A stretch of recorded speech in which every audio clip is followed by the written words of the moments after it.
Hi there. Welcome to this week's episode of the podcast with me, Russell Davis. I've been taking some time off over Christmas and New Year, so in January exploring some episodes from the archive. This week, it's from December 23, and it's one of my favourite subjects, Imposter Syndrome. Because I think I've done Imposter Syndrome in such detail, I think I'm quite a master at it, but I was very much in the past. And part of my journey has been letting go of my imposter syndrome, to know my own worthiness, to stop feel like I've got to prove myself to others and feel inferior to others. And that's the heart of my work with my clients, to help them let go of their imposter syndrome, to connect to their innate well-being, their innate worthiness, so they can create a life that inspires them. So let's dive in and unpack imposter syndrome, and to see what you can do to begin to let go of any imposter syndrome you may have that's stopping you create more of a life that inspires you.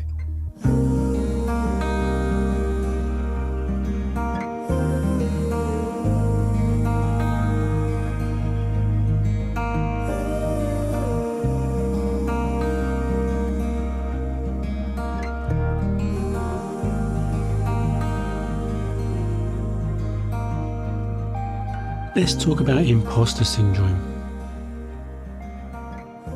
Most of my clients experience imposter syndrome in one form or another, whether they're struggling to get pregnant or create the career they want, or just let go of a worry and anxiety. Whatever kind of the client comes to see me for, when we dig deep below those behaviours, those experiences, those emotions, there tends to be limiting beliefs in one form or another. And one of the common ones is imposter syndrome. The fear of not being good enough, where they feel it as a feeling of not belonging, where they feel it as a fear of failure. It makes us play small. It keeps us from really expressing ourselves in this world, in the small things and the big things, whether it's speaking up in a meeting or creating the career or the business or the life we want. And I can really relate to this, and it may sound obvious as I share some of these stories, but it's only kind of fairly recently I've kind of joined the dots and realised how, I suffered from imposter syndrome over the years, and I guess it wasn't obvious to me in a way that I could see, well, I've created a lot of success in my life, whether it's academic or career, but actually it's been fighting a tide of not being good enough. When I went to my kind of primary school in the UK, and the primary school was up to kind of age 10, 11, I wanted to go to kind of we call secondary school over here, maybe high school in America, from 11 onwards. And I was quite academic. And my parents wanted me to go to a selective school. But back then, nowadays, it was an exam. You have to pass it to get into it. But back then, you need a recommendation from your primary school teacher. And my primary school teacher was only recommending a set number, 4 or 5 kids, and I wasn't one of the 5, so I didn't get a place. And my parents appealed. There's this appeal process. If you feel that your child should have a place, hasn't been offered a place, you get interviewed and basically present your case. And I got in after an appeal. But part of me felt I didn't deserve to be there. I wasn't good enough to be there. Everyone else got there on merit. I had to be persuaded, just got to be persuaded to take me on. That's not necessarily the case, but that's how I felt. So I felt like thickest kid in the school, but turns out I wasn't, and I did very well, and it wasn't the case at all. But my belief was I had to work harder to be as successful than everyone else. And when it came to going to university, I chose the university I wanted to go, but I missed my grades by 1 grade, and the school appealed. I was ill in one of my exams, and they presented this case, and the university took me on. They extended the number of students on that course from 70 to 75, and I was one of the extra 5. And again, I felt maybe I didn't truly deserve to be there like everyone else, that I was second class in some way and had to work harder to keep up. And this wasn't the case. I did work really hard, but a lot out of fear, mainly out of fear. And I did very well. And I had a very successful career, corporate career, and a very young senior leader in that organisation. So on the outside, it presented, look at my life, you could argue a lot of success. But I was fighting this fear of not being good enough. I felt I had to work harder. It was subtle, but it was there looking back. And maybe I thought I needed that to succeed. And it really struck home once when I signed up for a coaching program with a very successful coach, charged a lot of money. And it's very easy to see him, put him on a pedestal. And the interview for the program, we were talking, and I was just saying to him that before the conversation, I realized I put him on a pedestal, and I realized he's no different to me. He said, I'm glad you said that, because if you put me on a pedestal, you wouldn't be on this program. I wouldn't accept you on the program. We are peers, we are equals. So looking back, I can see how, there was a lot of imposter syndrome in my life, fear of not being good enough, fear of not belonging, having to work harder to prove myself to be worthy as everyone else around me. And that restricts us. It keeps us playing small. And it makes life feel like harder work than necessary. And we hold tension in our mind and our body as a result of it. We lack flow and freedom. And I can look back and realize, okay, I created success in my life, but I think I would have created that success with far greater ease and well-being without that kind of imposter syndrome, and probably created even further success. I limited myself in all sorts of ways. And I think unconsciously with this imposter syndrome, unconsciously we have an image, an idea, a thought of who we are compared to everyone else.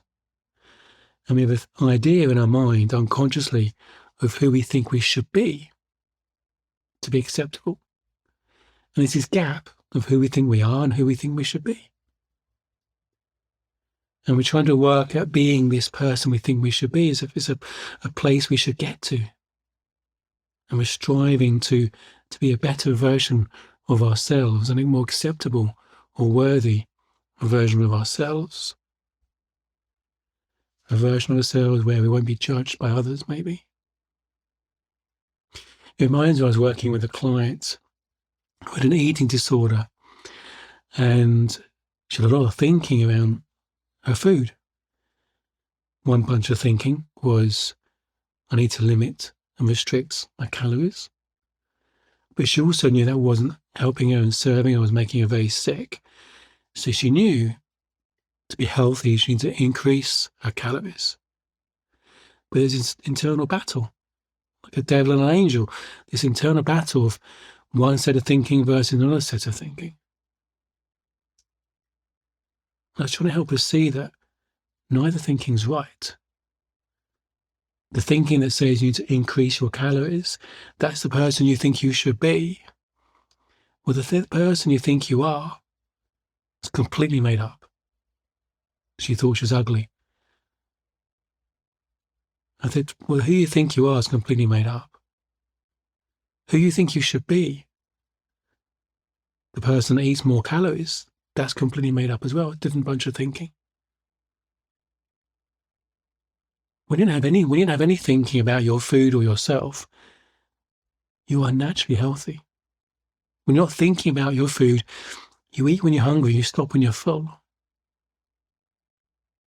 You don't need to have the right set of thinking.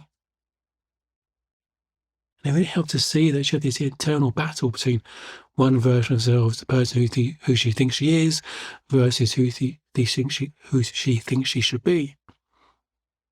And they're all made up. When we let go of all those stories, when we're in a state of being, we have innate self-confidence. It's a place of love for ourselves and love for others.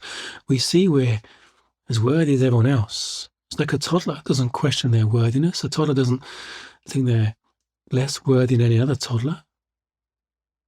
They have this innate well-being. I'm okay, you're okay. Aren't we all okay?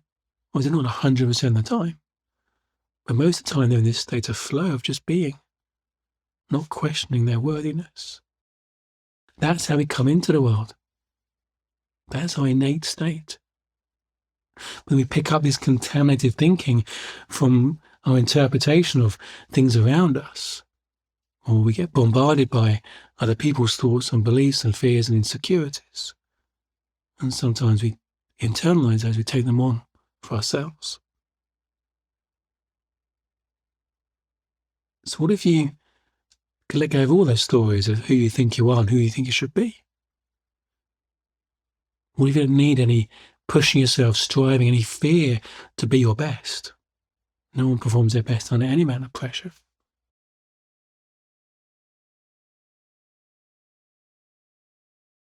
When we let go of all those stories, who we think we are, who we think we should be, we're free just to be ourselves, to express ourselves. I have clients who just delight in the freedom they find in just being to speak themselves, speak their truth, whether it's to friends, to colleagues, in meetings, not having to second guess, not having to hold back, and just be themselves.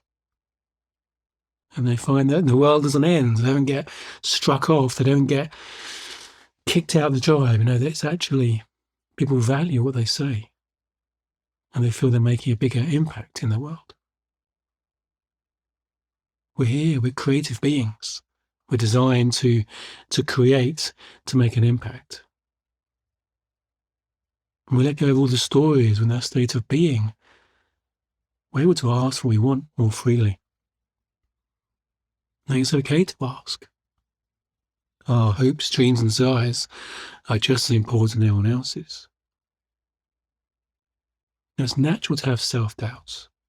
It's human nature. This is about not ever having self-doubts. This is not about flicking a switch and never having fear or self-doubt. It's about seeing those for what they are. Those stories, those thoughts of who you think you should be, who you think you are. It's not about not having self-doubt. It's about whether we listen to them or not. It's about our relationship with them. What if you can just allow them? Notice them what they are. Just because they're there doesn't mean they're true. The more you see them for what they are, you can notice it, but not let it contaminate your choices, your behaviors, who you're being in that moment. It's not about being fearless. We have fearful thoughts, insecure thoughts. It's about seeing them for what they are. In that famous book, feel the fear and do it anyway. That's actually true. What enables you to do that is noticing those insecure thoughts are just thoughts, stories. They're not truth. Allow them. Accept them for what they are.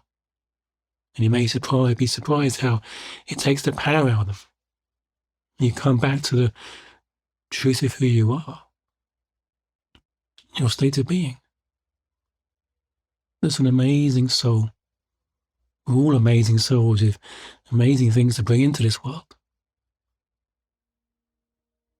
And you start to live more what I call living inside out, trusting your heart and your soul in any given moment. For me, that's true freedom. True freedom. And true happiness comes from being free to be yourself, to express yourself. Enjoy that. Enjoy exploring the idea of who you think you are and who you think you should be. Just being stories, all made up. None of it's true.